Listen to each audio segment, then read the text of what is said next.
मित्र, मैं जानता हूं कि तुम ये धनुष उठा सकते हो,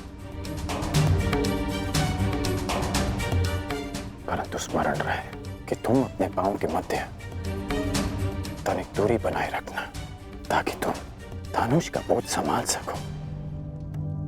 धनुष का एक भाग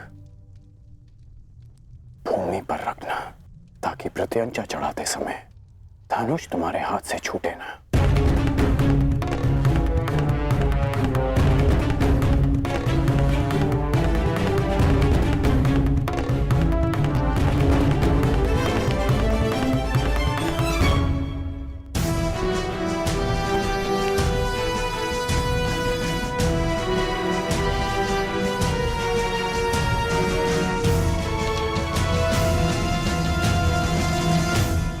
बताइए ना, कौन है वो 3 पुरुष जो ये लक्ष्य साध सकते हैं? पहला मैं स्वयं, दूसरा पांडु पुत्र अर्जुन और तीसरा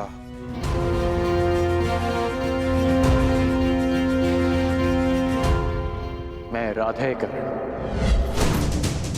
मैंने संधान लक्ष्य देखकर ही किया, आपके नेत्रों में देखकर। कदाचित तीसरे वीर के लिए मैं आपका संकेत समझ गई हूं सखा।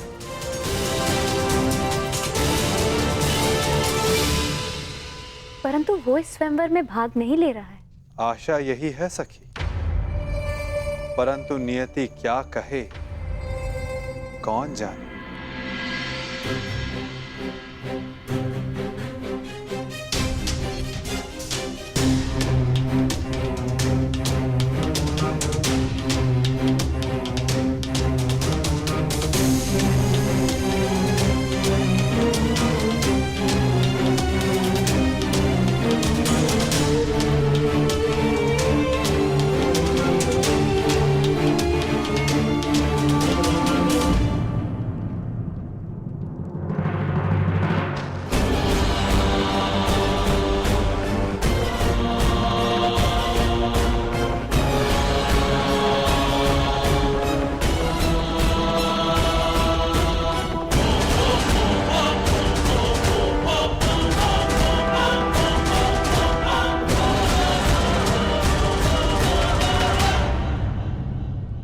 अपने पांव स्थिर रखना मित्र।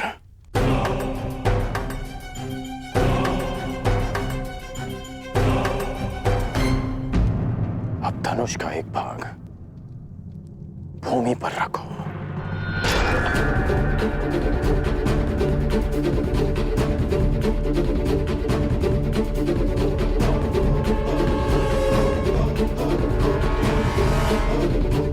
बल लगाकर धनुष को मोड़ो।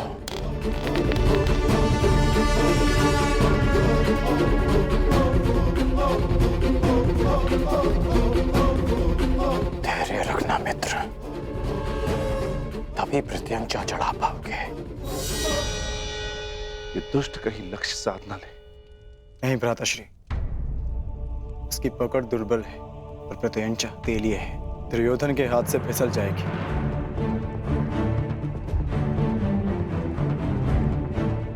नहीं, एकाग्रता बनाए रखो दुर्योधन। यदि ध्यान भटका तो प्रत्यंचा हाथ से छूट जाएगी।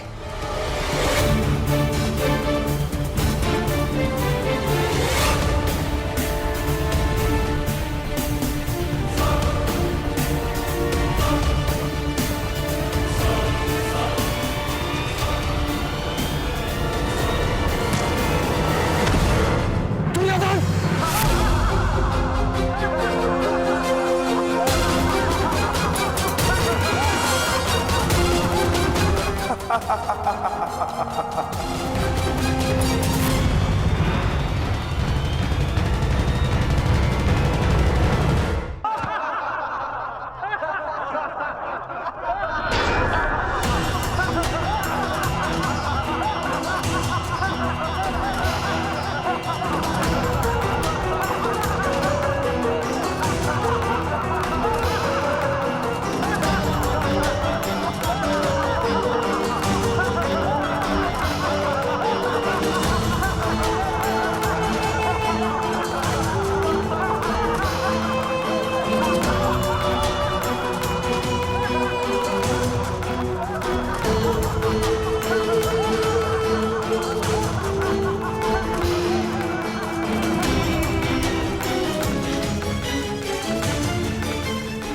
बस।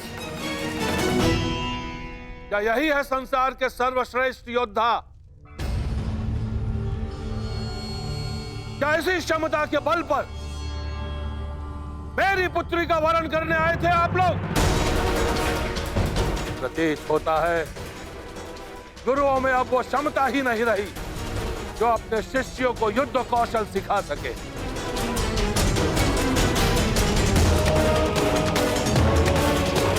मेरी पुत्री का स्वयंवर अधूरा रह जाएगा, इस बात का दुख नहीं है मुझे। अभी तो खेद इस बात का है कि संसार के सर्वश्रेष्ठ योद्धाओं में से एक भी योद्धा ऐसा नहीं है जो इस परीक्षण में सफल हो सके। महाबली मानकर आप लोग अपने आप से छल कर रहे हो। ये पंचाल राज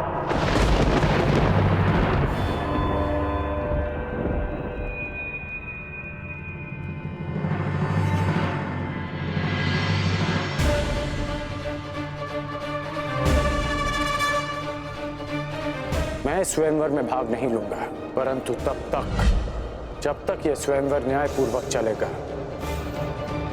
और मेरे मित्र दुर्योधन के साथ कोई अन्याय नहीं होगा। परंतु अन्याय हुआ तो ना मैं अपने धनुष को रोक पाऊंगा और ना ही मेरे बाण मौन रहेंगे।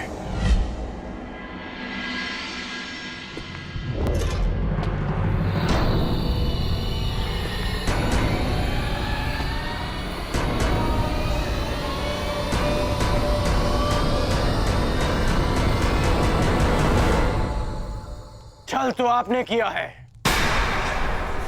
यदि आपको अपनी पुत्री के लिए एक धनुर्धारी चाहिए था तो शेष योद्धाओं को यहां बुलाकर अपमानित करने का छल क्यों किया आपने?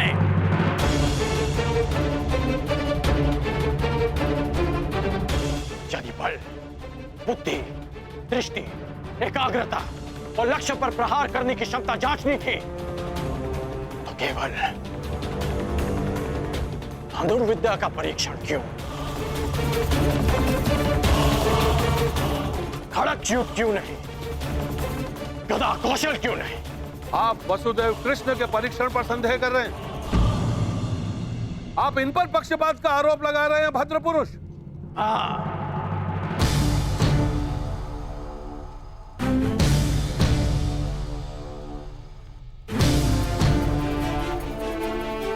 क्योंकि ये पक्षपात है।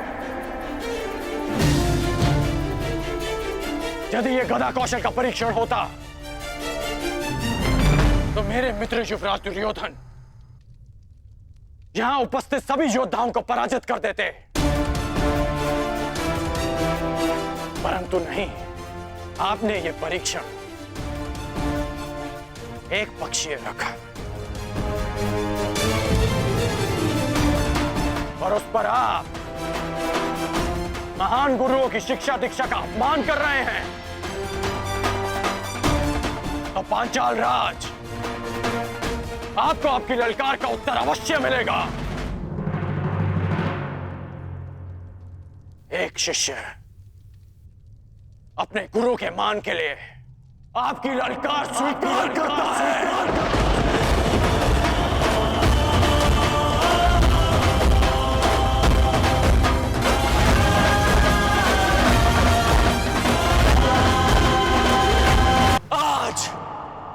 यहां इसी सभा में प्रत्यंचा भी चढ़ेगी, शर संधान भी होगा और लक्ष्य भेद भी होगा।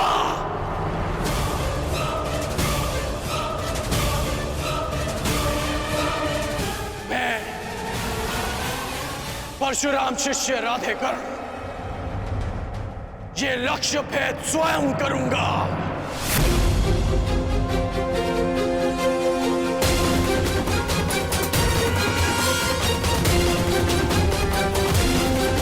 सखी,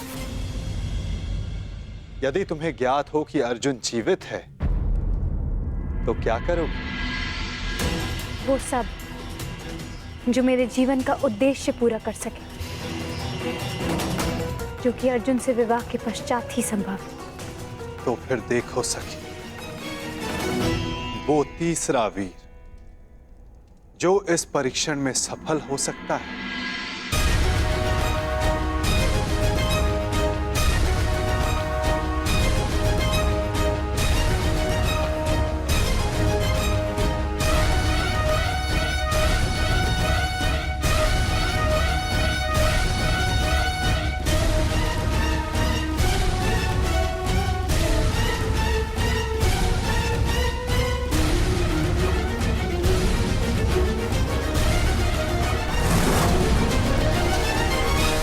यदि कर्ण ने लक्ष्य संधान कर दिया सखी, तो तुम अपने जन्म का प्रयोजन सिद्ध नहीं कर पाओगे।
अद्भुत, अद्भुत कर्ण।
जो मैं कह रहा हूं उसका तात्पर्य समझ रही हो ना सखी?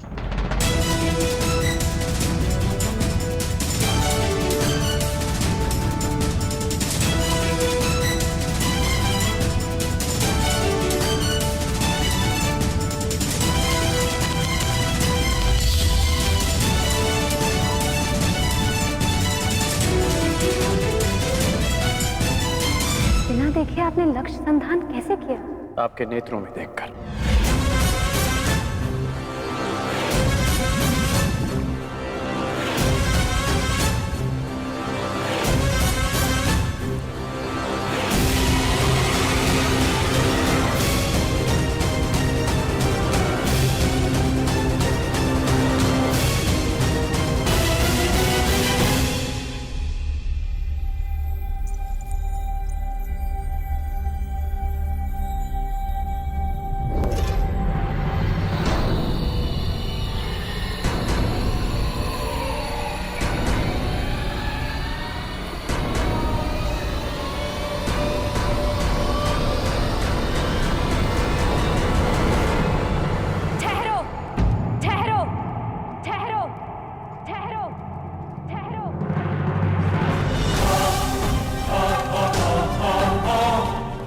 संधान नहीं होगा।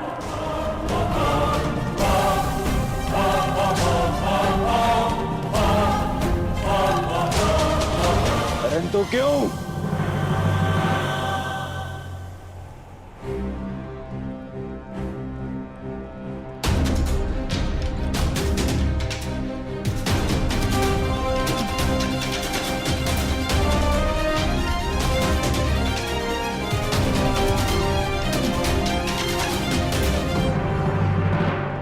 क्योंकि मैं एक सूत पुत्र से विवाह नहीं करूंगी।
मनुष्य का जन्म महत्वपूर्ण नहीं, यदि कुछ महत्वपूर्ण है तो उसके कर्म। कर्म शब्दों से अधिक श्रेष्ठ माध्यम है मनुष्य और उसकी योग्यता के परिचय का।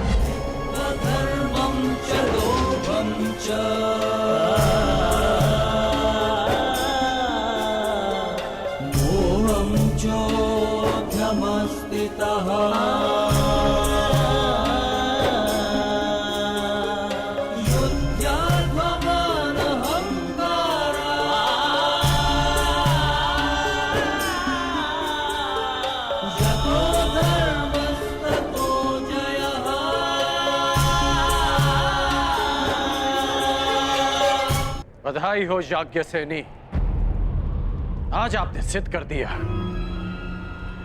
कि कभी कभी शब्द कर्म से अधिक श्रेष्ठ माध्यम होते हैं।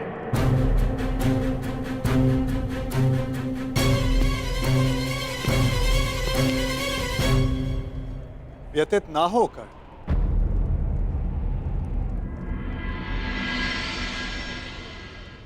ये निर्णय स्वयंवरा का है और इस सभा में उपस्थित सभी को इस निर्णय का सम्मान करना चाहिए। बस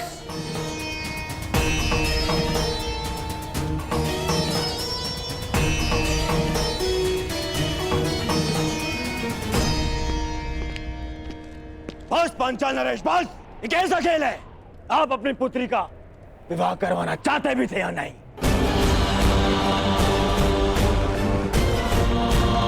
केवल अपने मनोरंजन के लिए आपने ये स्वयंवर रच लिया।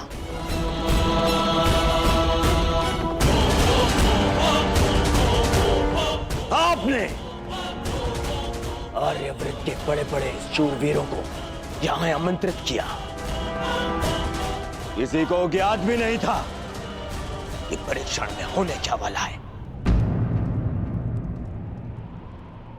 फिर एक विचित्र सी शर्त रख दी आपने स्वयंवर की, और जब अंगराज इस परीक्षण में सफल होने वाले थे तो आपकी पुत्री द्रौपदी ने इन्हें रोक दिया।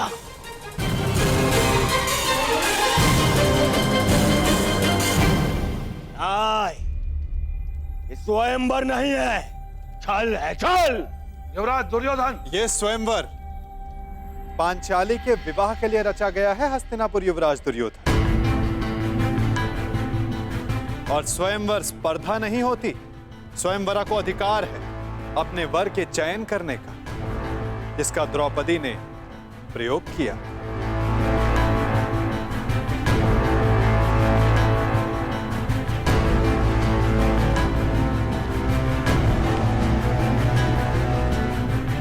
और रही बात छल की राजकुमार दुर्योधन, तो छल किसने किया, कहां किया, कब किया, उस विषय में कदाचित आप इस भरी सभा में बात नहीं करना चाहेंगे, है ना युवराज दुर्योधन?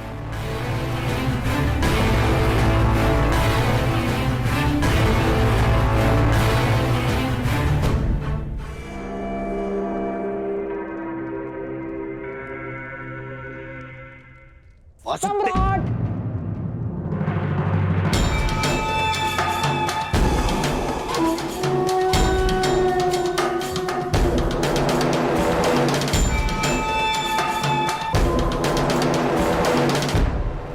मैं यहां उपस्थित सभी राजवंशियों की ओर से कुमारी द्रौपदी के निर्णय का समर्थन करता हूं।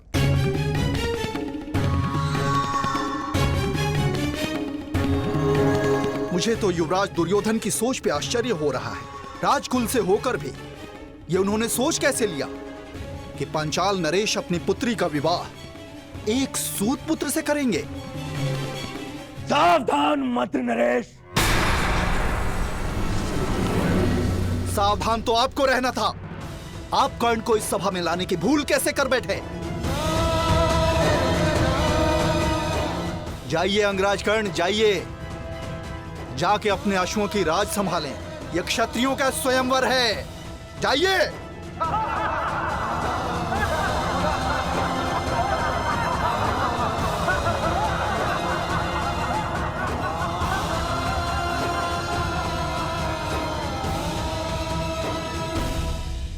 हाँ, हाँ, हाँ, मैं एक सूत पुत्र हूं।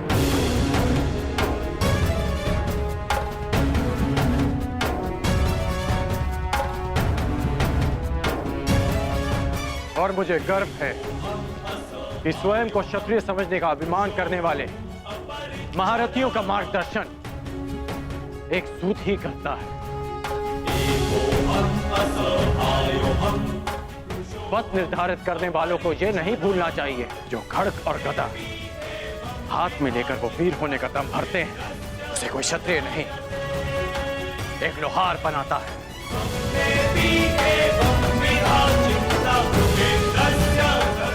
जो अन्न वो खाते हैं उसे किसान उपजाता है।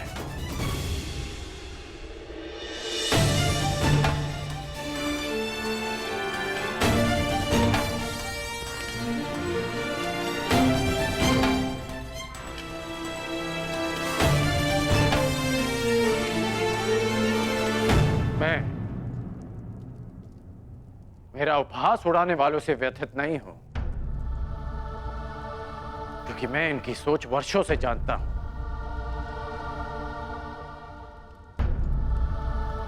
मैं आपसे निराश हूं, क्योंकि मुझे लगा कि आपकी सोच इनसे भिन्न है।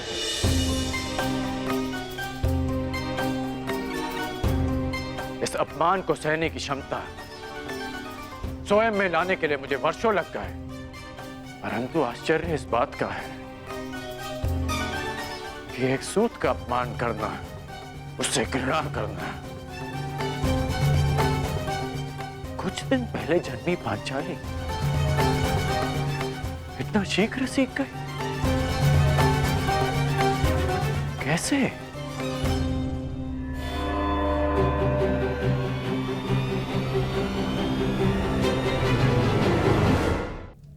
कुछ दिन पहले जन्मी पांचाली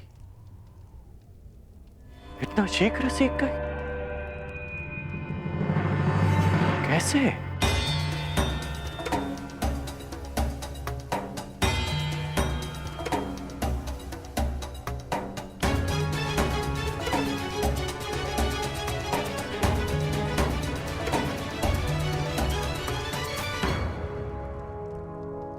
कुछ दिवस पूर्व किसी ने मुझसे कहा था कि हर कर्म अपना परिणाम साथ लेकर चलता है।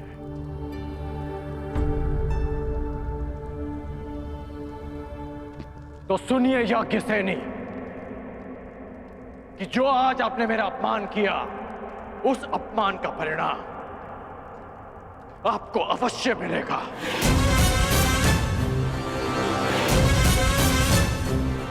इस कर्म का फल आप अवश्य भोगेंगे।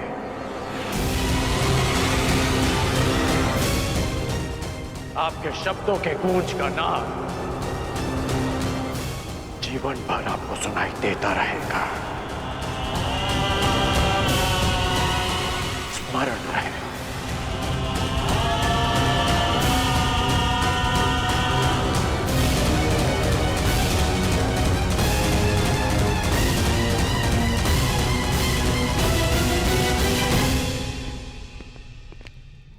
क्षत्रिय वीरों की सूची पूर्ण हुई पांचाल नरेश।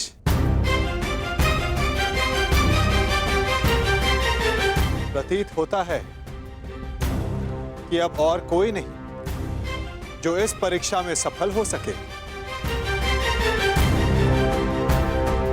तो क्या स्वयंवर निरस्त कर दिया जाए पांचाल नरेश? नहीं केशव, यदि स्वयंवर निरस्त कर दिया गया तो पांचाल का बड़ा अपयश होगा।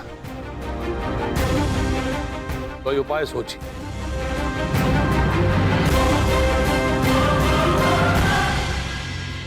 शांत हो जाओ मेरे होने वाले सम्राट। देखो कर्ण, इस स्थिति में केवल एक ही उपाय है।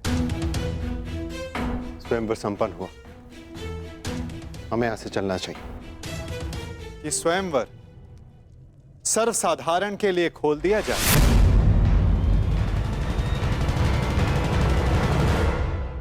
किसी को भी लक्ष्य भेद करने का अधिकार और अवसर दिया जाए।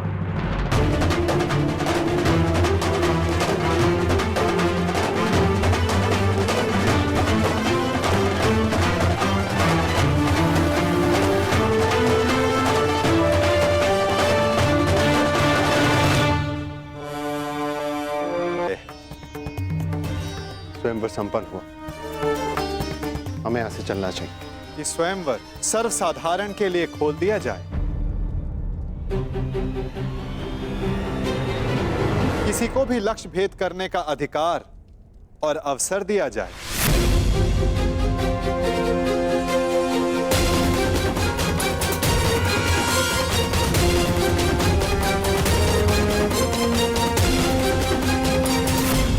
लो मेरे होने वाले सम्राट, अब स्वयंवर तो सबके लिए खुल गया है।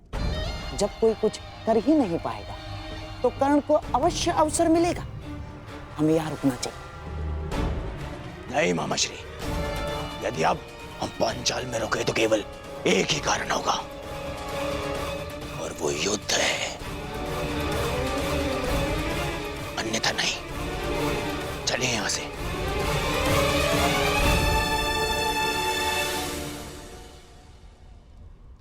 अब तो स्वयंवर सबके लिए खुला है, फिर भी कोई समक्ष नहीं आ रहा।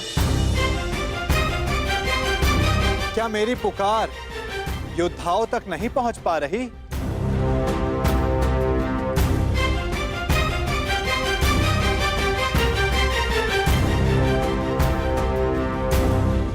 छिपे हुए योद्धाओं, अपने मन से प्रश्न करो कि क्या अधिक महत्वपूर्ण है, अज्ञात में रहकर अपना परिचय छिपाना,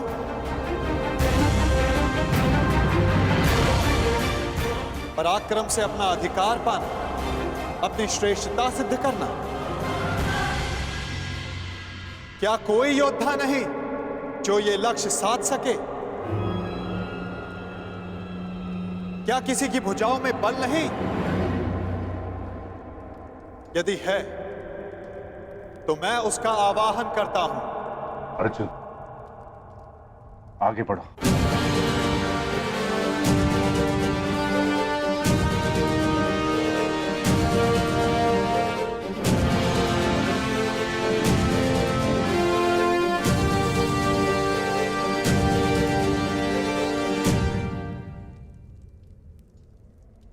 ये लक्ष्य मैं साधूंगा।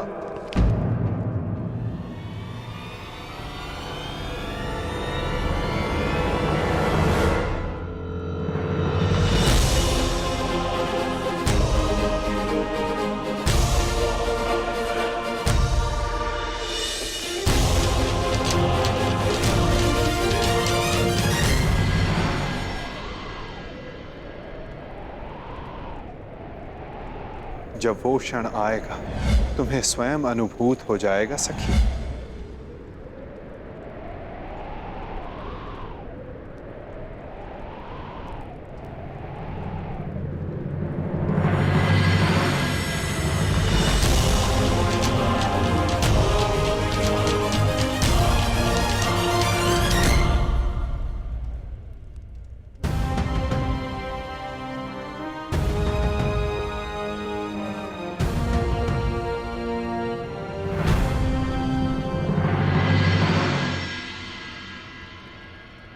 पहले एक सूत पुत्र आया और अब ब्राह्मण। सत्य कहा था देवकी नंदन ने, ये स्वयंवर तो अविस्मरणीय रहेगा।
पांचाल नरेश,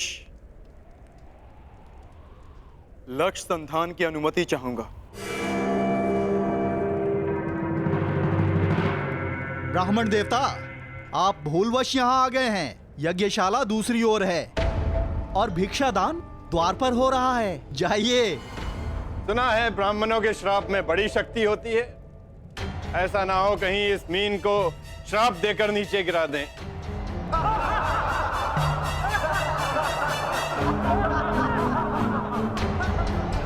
ब्राह्मण युवक, क्या तुम विवेक से यह निर्णय ले रहे हो? कदाचित तुम्हारी शिक्षा दीक्षा, पालन पोषण इस परीक्षा के अनुरूप नहीं है। यहां उपस्थित सारे योद्धाओं का परिणाम तो तुम देख ही चुके हो।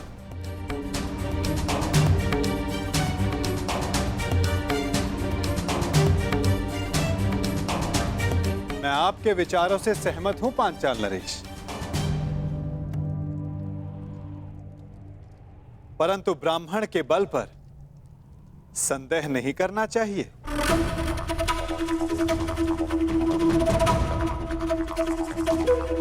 मानसिक दृष्टता शारीरिक बल से अधिक प्रभावी होती है।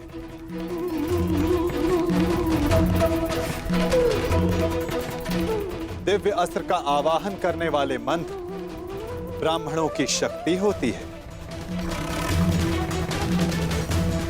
और फिर श्री परशुराम भी ब्राह्मण ही तो हैं। क्या उनकी शक्ति पर किसी को संदेह है?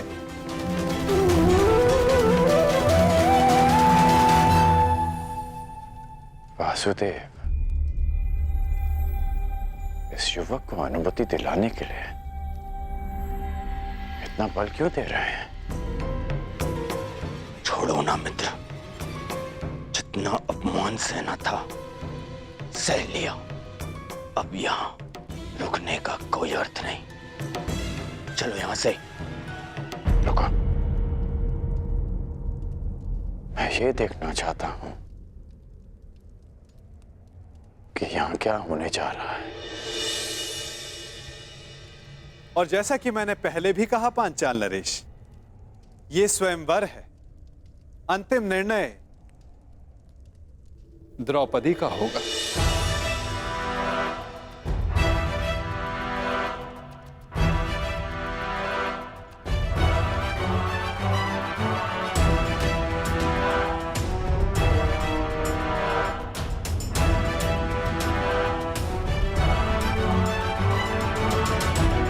याज्ञसेनी, क्या तुम इस ब्राह्मण युवक को अपना कौशल सिद्ध करने का अवसर देना चाहोगी?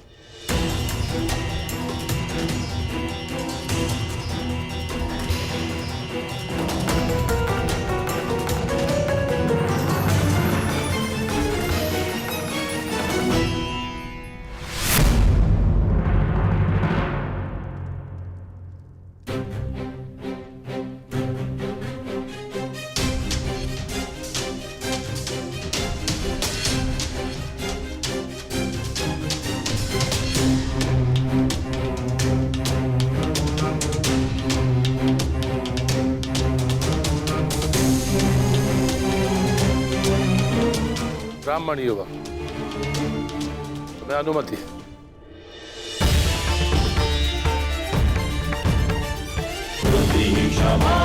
शमोस्तेयं शौचमिन्द्रिय निग्रह